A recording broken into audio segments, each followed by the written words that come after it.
Yang pertama, kebijakan merilis riwayat hidup ya atau rekam jejak dari para caleg yang pernah menjadi narapidana. Saya kira ini sesuatu yang bagus ya, karena di satu sisi eh, memberikan informasi kepada masyarakat, terutama masyarakat pemilih ya, untuk menimbang atau memilih calon mana yang paling tepat untuk dia mewakili aspirasinya di DPR atau di jabatan-jabatan publik lainnya. Nah, karena itu momentum ini momentum yang sangat baik gitu ya, karena dengan begitu masyarakat tidak akan pernah tertipu atau membeli kucing dalam kantong gitu ya, yang tidak pernah diketahui apa bentuk kucingnya gitu ya.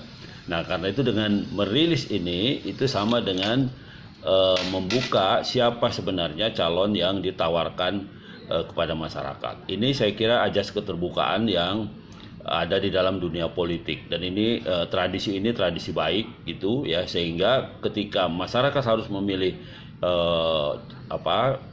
wakilnya, dia tidak terjebak pada umpamanya pilihan-pilihan yang terhadap mereka yang umpamanya menghambur-hamburkan uang, membagi-bagi uang ya, dan sebagainya. Nah, ini saya kira bagian dari pendewasaan bagaimana setiap calon itu mereka bisa dipilih karena programnya gitu, karena rencananya untuk melakukan kegiatan-kegiatan yang menguntungkan rakyat banyak. Saya kira itu satu. Apakah perilisan ini tidak terlambat? Saya kira tidak ya, karena di satu sisi ada hak dari para calon itu untuk mengajukan diri sebagai calon apakah legislatif, apakah eksekutif dan sebagainya.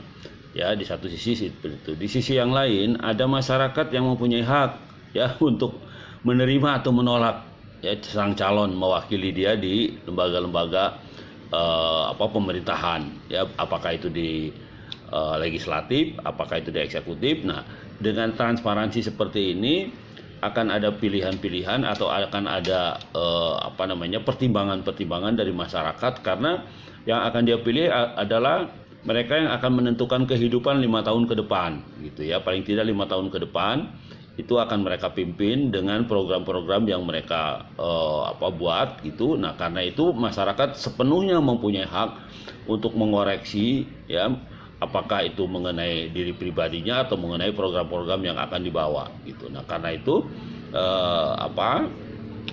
pola ini atau lembaga ini ya, lembaga memperkenalkan calon kepada masyarakat itu harus dipertahankan, dan ini bagian dari substansi dari demokrasi gitu ya, bahwa orang bebas memilih, oke, tetapi dia sadar atau dia tahu bahwa siapa yang dipilih, bagaimana kualitasnya, apakah bisa mewakili aspirasinya atau tidak. Nah, itu yang akan terjadi dengan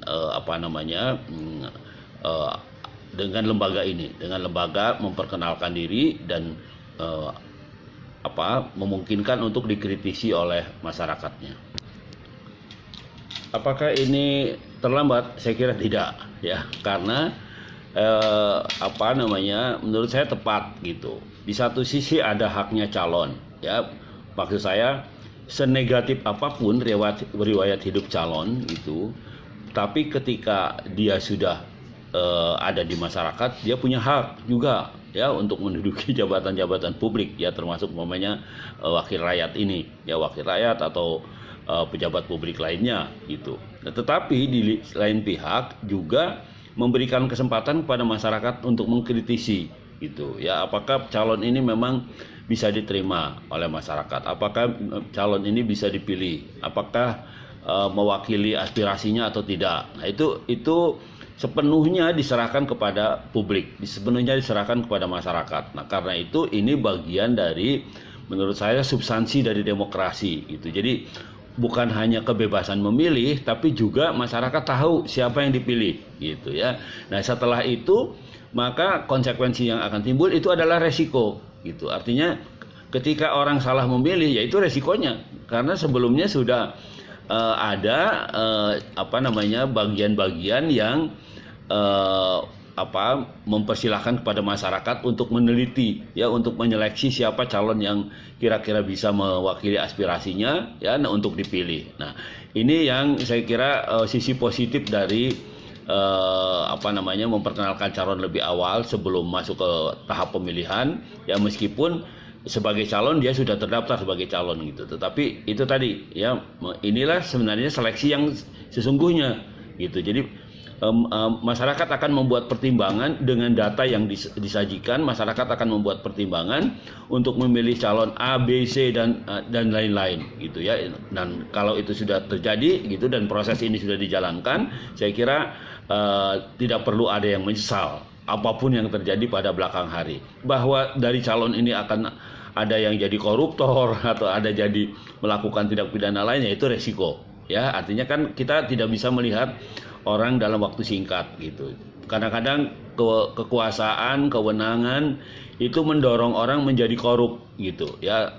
Power tend to corrupt gitu, ya. Nah, itu juga kan banyak faktornya, ada kebutuhan, ada keharusan, ada anggapan orang bahwa umpamanya anggota DPR itu harus memberi konstituennya banyak-banyak dan sebagainya. Nah, itu saya kira menjadi faktor-faktor yang kemudian mengapa